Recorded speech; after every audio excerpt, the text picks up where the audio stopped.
What do you think really happened in English taverns in winter? Forget the romantic pictures from movies where the characters are warming up by the fireplace, drinking ale, and snow is falling quietly outside the window. Forget about songs, laughter, and carefree evenings.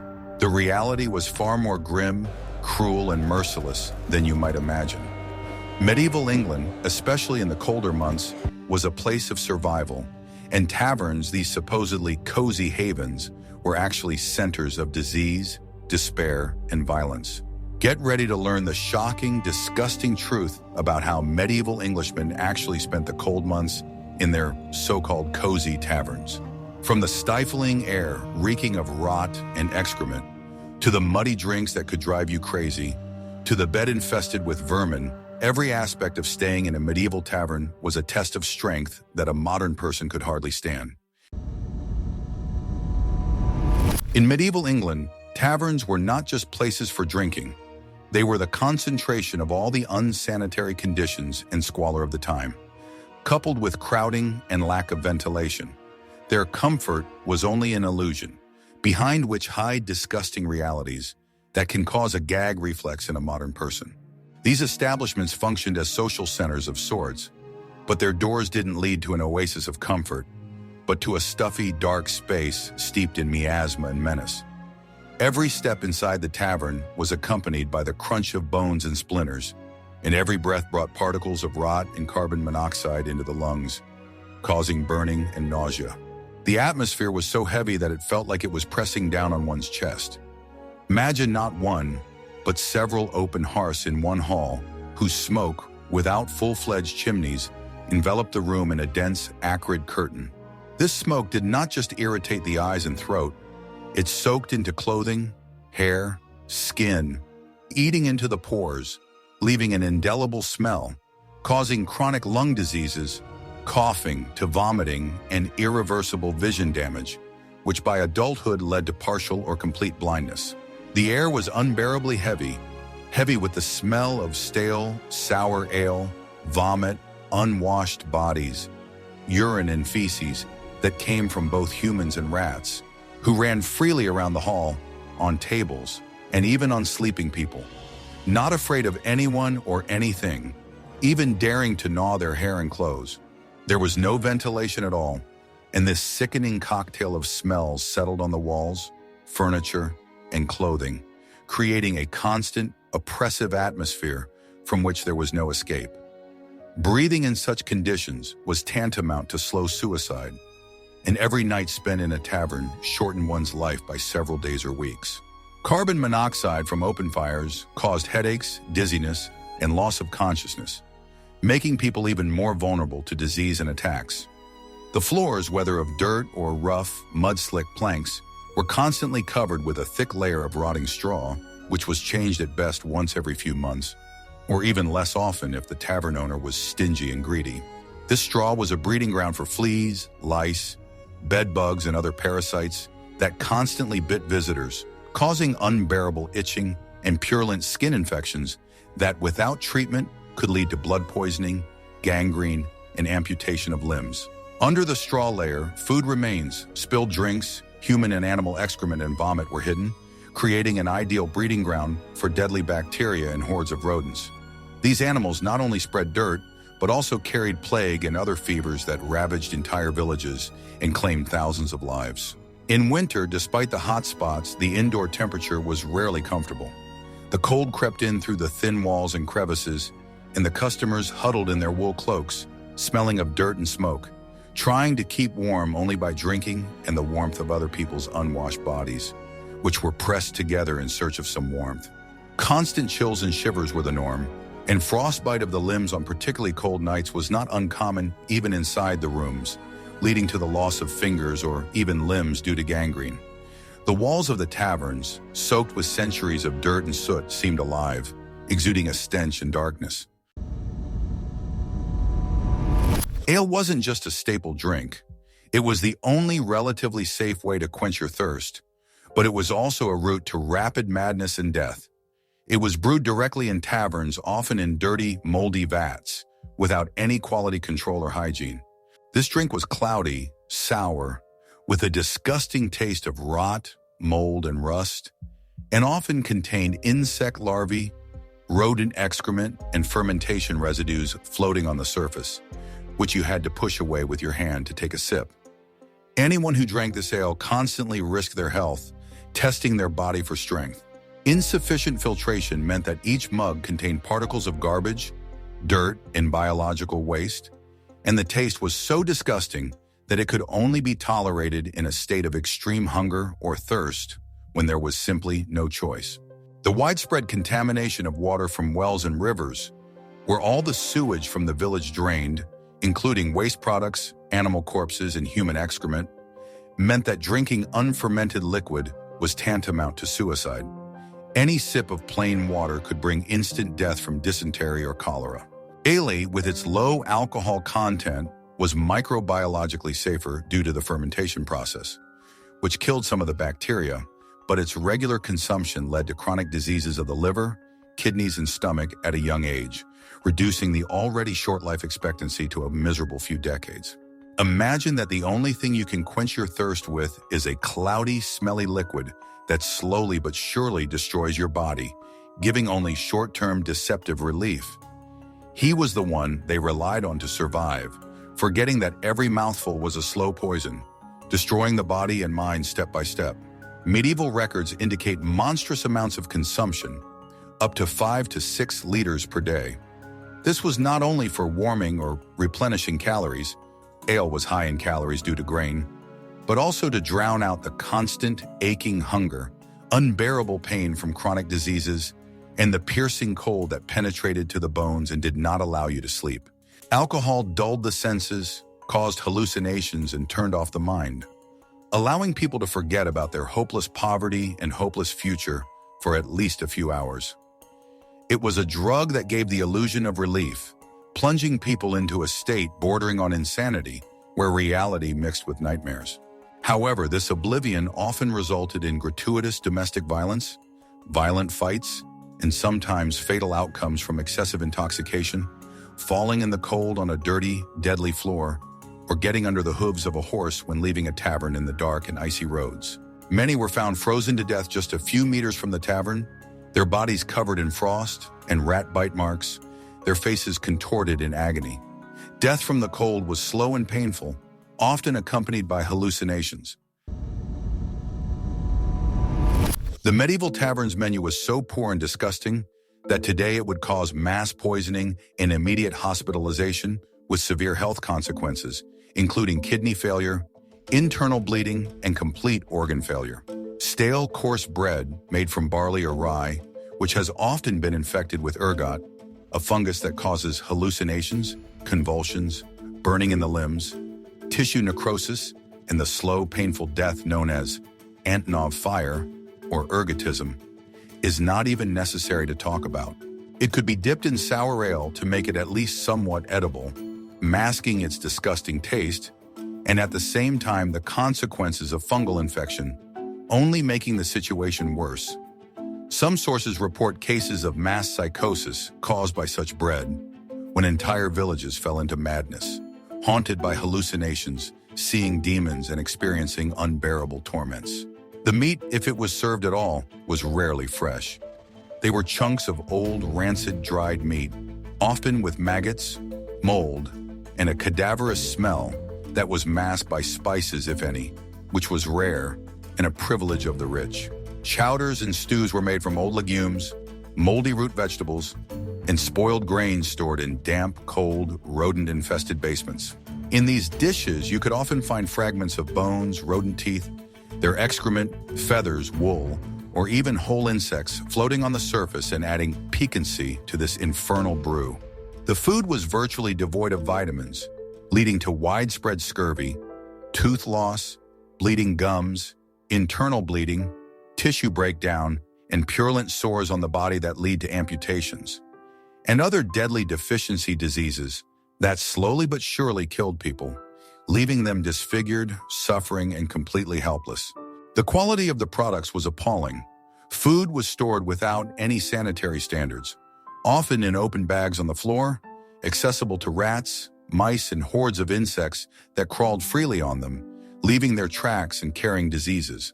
The kitchens of the taverns were as dirty as the main hall, with a layer of grease and soot on all surfaces, millions of bacteria, rot, and mildew clinging to them, forming whole colonies of deadly microorganisms.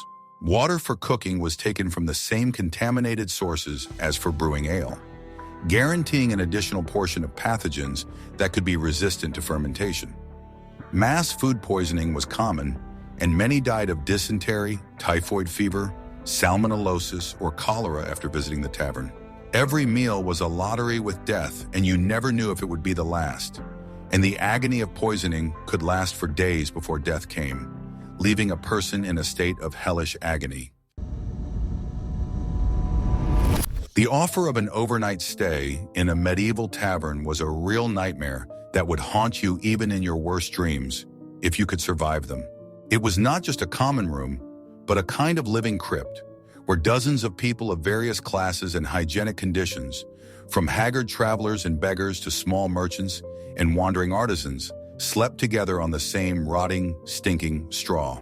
Imagine this scene. Bodies crouched in an attempt to find some semblance of warmth, snoring, groaning, and sometimes screams of pain interspersed with hideous noises. The air was heavy with the smells of unwashed bodies, long unwashed clothes, feces and mustiness, so thick that it felt like you could cut it with a knife. It was wet and sticky, and it settled on his skin, making him feel constantly dirty. Drafts permeated the room, making people cringe in the cold, and the floors were uneven, strewn with food crumbs, scraps of dirty straw, and probably even human excrement that had not been cleaned. The whole atmosphere screamed hopelessness and the lack of even minimal amenities, not to mention cleanliness.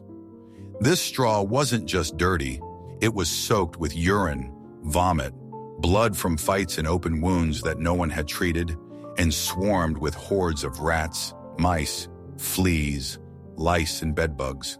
These parasites didn't just exist alongside humans, they were their constant, invisible cohabitants. Fleas hopped from body to body, leaving itchy, inflamed bites that often festered. Lice clung to the hair and clothing, causing unbearable itching and a constant desire to scratch. Bedbugs crawled out of crevices in the walls, and mebs to drink the blood of the sleepers at night. People woke up covered in purulent bites, live lice, and possibly with new cuts or bruises if there was a fight or robbery in the dark nearby. The skin itch from the parasites was so intense that people scratched themselves until they bled, creating open wounds for infections that could lead to sepsis and death. This in itself was a torment comparable to torture. The lack of any hygiene, whether it was basic hand washing or washing clothes, turned every sleeping place into a hotbed of diseases. Water was a scarce resource, and soap was a luxury available only to a few. As a result, even the smallest scratches could turn into a fatal infection. The smell of rot and decay haunted everyone, making sleep unbearable and each morning a new test of endurance. People who were used to such conditions still suffered, but they simply had no choice. Many came to the taverns already ill, and their illnesses were quickly passed on to others, creating a vicious cycle of infection. The rats were not just constant companions. They were masters of the night, moving freely among sleeping bodies. They didn't just run around on the floor. They could nibble on clothes, hair, nibble on the edges of ears and noses, and even bite people who were sleeping, especially children and those who were blinded. Each rat bite was a potential death sentence, as these rodents carried plague fleas, typhoid, and other deadly infections with them. Infections with plague, typhoid, and other fevers were a direct consequence of this overnight stay. There were frequent cases when the dead were found in the morning right among the sleepers, and no one could say from what exactly the death occurred, from illness, cold, or a night attack. These rodents were a source of not only disease but also constant fear. Their rustling, squeaking, and rapid movements in the dark kept even those who were sleeping soundly on their toes. In the morning, people checked their belongings for damage, because rats could spoil food supplies, clothing, or valuable tools. Children weakened by hunger and cold were particularly vulnerable to rat bites, which often led to infection and death. For many, especially those who slept against walls or in corners, rats were a constant threat, complementing existing risks. The private rooms, if they existed, were not much better. They were dank, dark cubicles with equally dirty straw mattresses, soaked with sweat and sewage, and ubiquitous parasites. The walls might be covered with mold and mildew, and the air might be heavy with dampness and mustiness. There was no privacy at all, as the doors often had no locks or were unreliable, and the thin walls did not give any privacy. Personal items were constantly threatened with theft and infection with diseases. Even if it was possible to find a semblance of a corner, it did not guarantee safety from the ubiquitous fleas and bedbugs that penetrated through any cracks. Often these rooms were simply small niches or partitions that did not reach the ceiling, which negated any illusion of unity. Sounds from the common room, drunken shouting, swearing, snoring, penetrated unhindered, making sleep uneasy and fragmented. For many poor souls, this was the only way to avoid freezing to death in the open air, but the price could be immeasurably higher.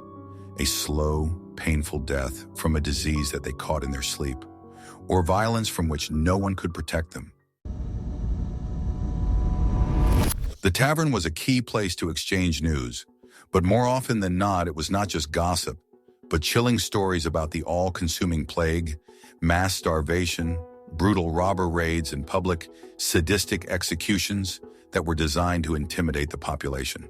In an era of complete media absence, when there were no newspapers, no radio, no internet, these oral news were often heavily distorted, overgrown with terrible details and fantastic exaggerations, sowing panic, insanity, and paralyzing fear, which forced people to live in constant tension, afraid of each new day. Rumors spread like wildfire, turning even minor events into doomsday harbingers. Every news story you heard in the tavern could lead to a sleepless night or a feverish attempt to protect yourself and your family. People clung to every scrap of information without being able to verify its authenticity, and thus became victims of the most ridiculous and terrible fictions, which only strengthened their dreams. In winter, when travel was difficult and people were forced to seek shelter in taverns, these establishments became a real epicenter of spreading rumors and deadly diseases. Travelers arriving from epidemic-stricken regions may have brought deadly infections without noticing them, which began to spread among crowded visitors who had no idea about hygiene and precautions. People in the taverns were discussing who had died of the pestilence, Black Death in a nearby village, how the corpses were piled into carts, who had been hanged for stealing chicken due to starvation, who had been beaten to death by a lord for a bold word, and who had gone missing in the forest after being killed by wolves or bandits. This exchange of news not only spread fear, but also, without knowing it, contributed to the transfer of germs through sneezing, coughing, and close, unavoidable contact. Every word, every breath, every handshake could be fatal. Diseases such as dysentery, smallpox, measles, and various fevers quickly found new victims among the weakened people. Poor nutrition, lack of vitamins, and constant stress made the immune system extremely vulnerable. Any ailment was perceived with horror because even a simple cold could turn into fatal pneumonia. The tavern was not just an information center, but an incubator for the spread of horrors, both real and fictional, that paralyzed society and kept it in constant, all-consuming terror. People believed in the wildest superstitions, attributing everything to witchcraft, corruption, curses, and the wrath of God. Stories of witches, werewolves, and evil spirits that supposedly caused diseases and crop failures were commonplace. Such stories not only increased fear, but also often led to violent reprisals against innocent people who were declared guilty of other people's troubles. In the absence of knowledge, the fear of the unknown was more powerful than any reality, and taverns were a place where this fear was fueled and expanded to unimaginable proportions. Hysteria could engulf an entire village because of a single rumor about the appearance of a werewolf or sorcerer. People became suspicious of each other, seeing a threat in every stranger or unusual event. Mass hysteria, witch hunts, and lynching were frequent consequences of this fear, turning an already difficult life into a living hell. Religious fanatics use these fears to preach the apocalypse and call for repentance, only adding to the general atmosphere of hopelessness. Entertainment in medieval taverns wasn't just rough. It often ended in injuries, loss of limbs, and death. Lack of other forms of leisure and constant drinking created fertile ground for conflicts. Gambling, craps, primitive cards quickly turned into violent, bloody fights over lost money, spilled ale, or insulting words. The stakes could be incredibly high for the poor. The last coins, food, and sometimes even clothing. Losing could mean starving to death, and the winner often showed no mercy to his victims, enjoying their humiliation. The atmosphere was heated to the limit, and the slightest spark could ignite a fire of rage. Fatigue, poverty, and despair only served to increase aggression, making each game potentially deadly. Insialno smrtelny. Alcohol increased aggression, liberating the basest instincts, and knives or agricultural tools that many peasants carried with them. Scythes, sickles, axes were used without the slightest delay or pity. In such scuffles, random visitors who simply happened to be in the wrong place at the wrong time could also be heard. Screams, groans, the clink of metal, broken dishes, all this was part of the everyday picture of the tavern. There were no rules, no judges, just animal rage. Sometimes fights escalated into mass carnage, involving dozens of people, turning the tavern into a battlefield. Tavern owners rarely intervened, fearing to become victims themselves, or simply unable to stop the raging mob. Often the only way to stop the attack was to wait until the attackers were tired or unconscious from their wounds. Injuries from such stabbings were commonplace. Eyes gouged out, ears cut off, faces disfigured, deep wounds with bones sticking out of them, which without any medical help quickly festered and led to sepsis, tetanus, and agonizing death. Those who survived remained disabled, unable to work, and doomed to a miserable existence. Minstrels, if they did show up, often performed obscene ballads or songs celebrating violence and brutality, setting the already tense atmosphere on fire. Dancing, if it happened, was wild, frenetic, and often ended in falls, fractures, and injuries that no one treated. The absence of any police or justice system meant that any violence went unpunished unless and only the victim was a member of a noble family whose death could lead to an investigation. The tavern was a place where the fine line between life and death was particularly blurred, and blood on the floor wasn't uncommon, becoming a part of the interior that Nick didn't clean up until morning. Violence was not the exception, but the norm. In some cases, even after a fight, the victims were simply thrown out on the street, condemning them to death from hypothermia or blood loss. Survivors, if any, were left alone with their suffering, with no hope of recovery or help. The tavern was one of the few places where peasants could escape the monotony, hopelessness, and horror of their lives for even a short time. Their existence was a continuous chain of hardships, grueling labor from dawn to dusk, constant fear of hunger and cold, the threat of diseases that could take away the whole family, and the merciless oppression of feudal lords. In such a bleak reality, the tavern was the only possible, if illusory, respite. Here, in the thick smoke from the fires and the pervasive hubbub over a mug of sour ale, they could relax, laugh at the crude, sometimes disgusting jokes, whose vulgarity was the only way to ease the tension, and pour out their hearts, sharing their troubles and fears with other unfortunate people. Or just sit in silence, staring into the fire, trying to push away bad thoughts about tomorrow, which promised nothing but new suffering. It was not just an outlet, but a kind of narcotic escape from reality, a safe island in the raging sea of despair. It was here, in this dirty but warm shelter, that people tried to forget about their ulcers, rotting teeth, chronic coughs, and aching joints. The warmth of the hearth, though mixed with smoke, was a welcome refuge from the biting wind and the damp thatch-illed to the bone outside. During these hours, they could afford to forget about the hard, physically grueling work, the fields that required relentless labor, the animals that needed to be fed, and the eternal struggle for survival. However, it was only a brief, deceptive oblivion.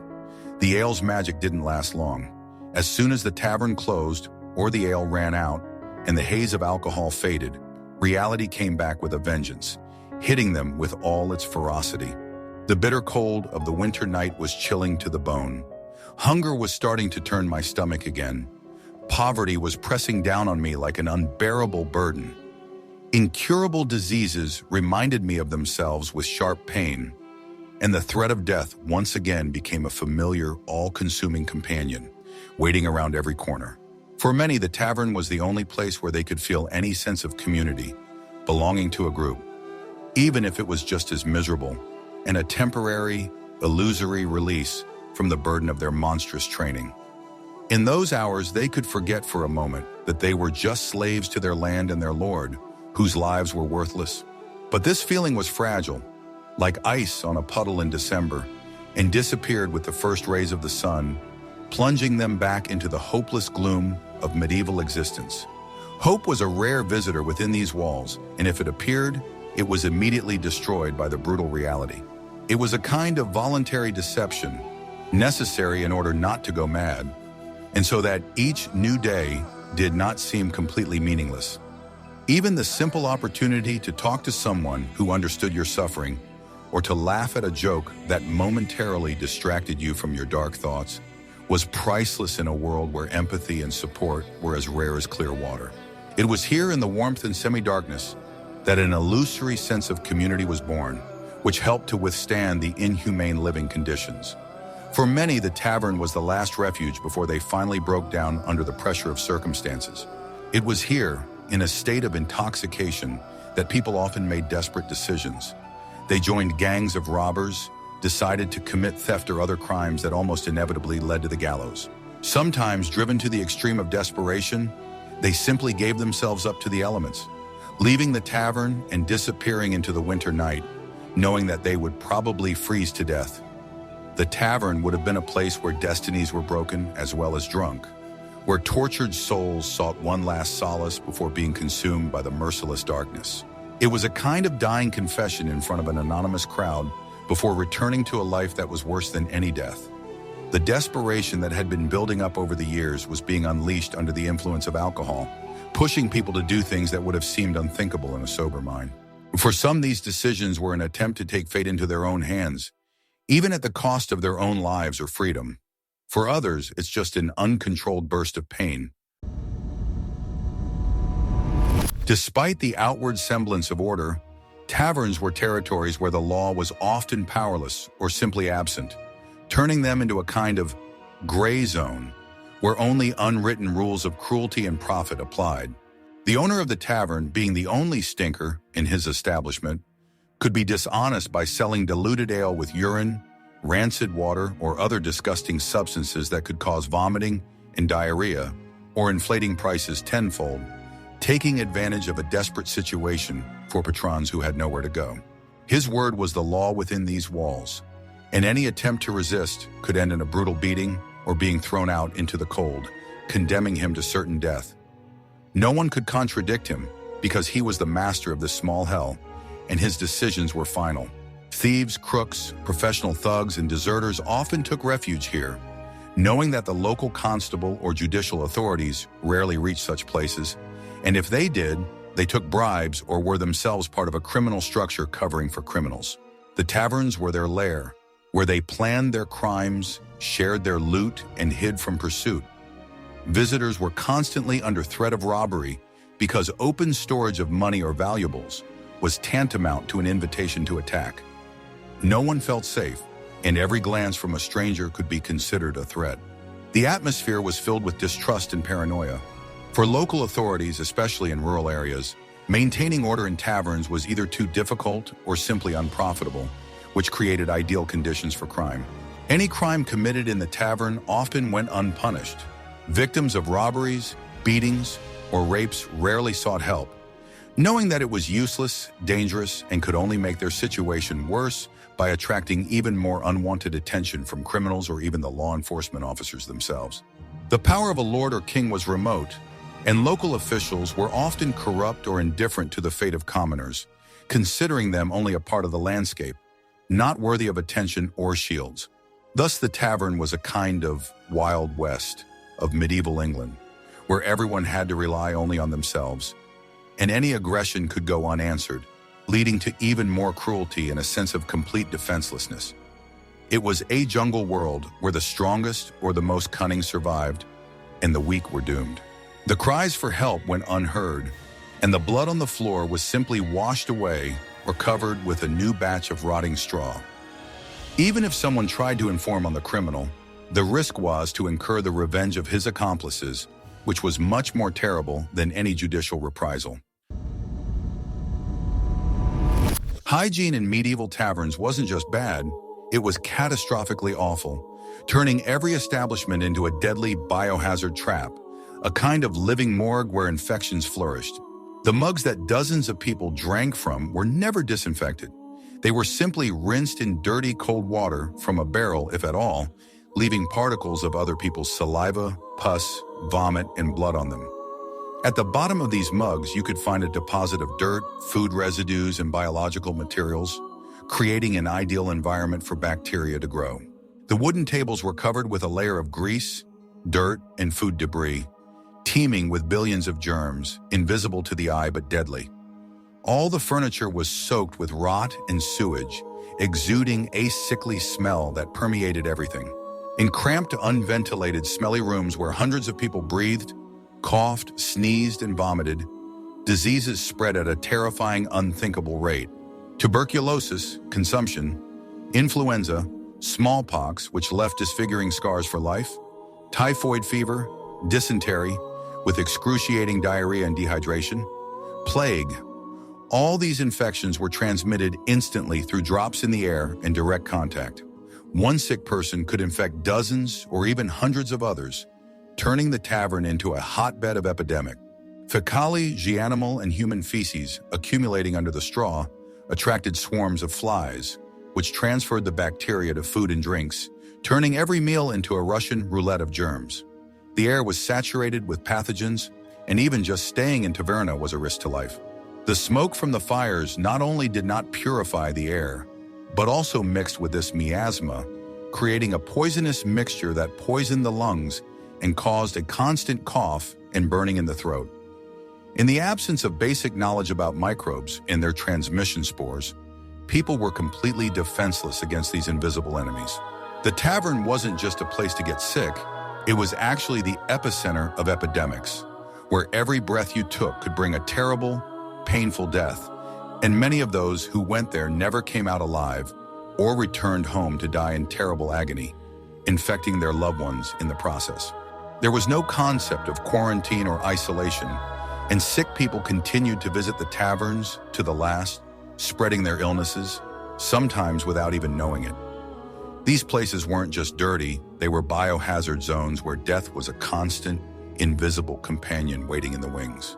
In winter, when people's immune systems were weakened by cold and hunger, the risk of catching a deadly infection increased many times, turning the tavern into a cell for the lungs and stomach. The consequences of such unsanitary conditions were disastrous for the entire society, as taverns served as a kind of bridge for the spread of diseases between different localities and social groups, contributing to the emergence of large-scale epidemics that mowed down entire regions. For the most desperate, the tavern was the last refuge before certain, ignominious death, the only place where they could crawl to meet their end. Beggars, vagabonds driven out of their villages for wrongdoing or infirmity, prostitutes whose bodies were disfigured by disease and violence, deserters on the run from justice, cripples who had lost their limbs in wars or from disease, patients with leprosy and plague, whose bodies were covered with terrible sores, all of them gathered here, trying to find some sort of food, whether it's food or a temporary shelter from the cold. These people were starved to the point of living skeletons, their bodies covered in festering sores and open wounds that never healed. And their faces were a reflection of utter hopelessness and a paralyzing fear of a future they didn't have. They were walking shadows, doomed to a painful end. Tavern keepers often exploited them by demanding back-breaking work, sexual favors, or consent to any humiliation for a piece of moldy bread or a seat by the fire. These people were completely disenfranchised and could be used in any way. Their dignity was trampled on. For many, this was only a short reprieve. They died in the corners of taverns from exhaustion, terrible illnesses, or as a result of the violent fights and violence to which they were subjected. The bodies of the deceased were often not removed immediately, but remained lying among the living visitors, spreading the stench and disease until some brave person decided to pull them out. And then they were taken out on the street, where they were left to rot in the cold, and then dumped in mass graves, often without burial and funeral services, like cattle, without a name or memory. The tavern was not only a meeting place, but also a threshold to hell for those who had already lost all hope of a better life. A place where the last sparks of humanity were being extinguished by the onslaught of a medieval nightmare. And death was the only escape from unbearable suffering. It was the final act of their tragedy, played out against a backdrop of drunken screams and stench. Medieval English taverns in winter were not romantic, idyllic shelters, but harsh, dirty, dangerous, and sometimes deadly places where people gathered not only for fun, but also for basic survival. They served as centers of social life, sources of news, places to hide from cold and hunger, and, alas, hotbeds of disease, crime, and deep despair. The reality was much harsher, more disgusting and unsightly than modern films and books show us, presenting an authentic, all-consuming horror that few people talk about. We hope that this dive into the brutal truth of medieval taverns was shockingly informative for you. To continue to uncover the secrets of the past and learn about how people really lived in other eras, subscribe to our channel and like this video. After all, history hides much more truly frightening facts than we can imagine.